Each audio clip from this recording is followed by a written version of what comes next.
Pada Januari ini, indeks harga saham gabungan terus menanjak masuk ke level 6.300-an. Redanya pengetatan moneter membuat pasar di emerging market mulai membaik. Apa yang sebaiknya dipilih? Saham atau obligasi?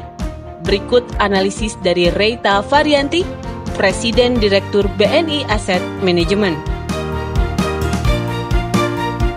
Jadi sebenarnya di 2019 ini ada dua hal yang kami rasa patut diwaspadai, baik itu faktor eksternal maupun faktor internal. Pertama, kita nggak bisa nggak melihat bagaimana US monetary tightening policy tone down. Mereka di 2019 ini, jikapun ada kenaikan The Fed, tidak akan lebih dari 2 kali diprediksi dan tidak akan lebih dari 50 basis point. Kita nggak bisa lupa bahwa trade war issue antara US dan China masih akan terus carry over ke 2019, meskipun tense-nya lebih mereda. Berikutnya, perlambatan ekspor. Ini seiring dengan pelemahan recovery ekonomi dunia, sehingga demand terhadap komoditas belum akan meningkat secara signifikan. Yang terakhir, untuk faktor eksternal, capital inflow kepada emerging market, especially kepada Indonesia. 2018 kemarin, Indonesia itu mengalami 2 kali mispricing loh,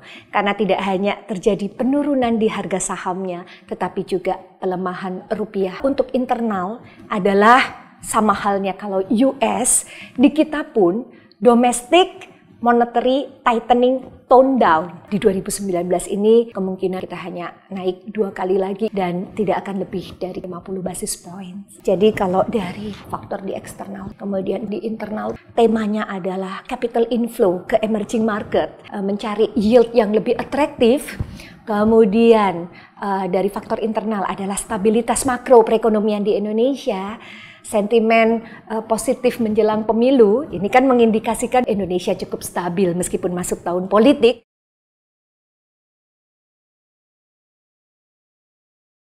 Kami melihat justru instrumen saham akan lebih memberikan return yang lebih optimal di tahun 2019. Karena capital inflow didorong juga dengan semakin membaiknya current account deficit kita, ya ini akan memberikan sinyal positif. Jadi pasar akan melakukan re-rating valuasi. Proyeksi IHSG, kalau versi dari kami dari 6.800 sampai dengan 7.350-an, sebenarnya aset kelas yang obligasi pun juga sama. Ya, jadi kami melihat kedua aset kelas ini juga memberikan potensi pertumbuhan yang baik di tahun 2019. 10 years government bonds kita itu sudah turun dari posisi 8% saat ini ke posisi 7,5%. Moving forward ke semester kedua 2019, suku bunga acuan mengalami kenaikan. Nah, ini crowding out effect, perebutan dana pemerintah maupun swasta membuat yield bonds kita perkirakan naik lagi ke 8,8%.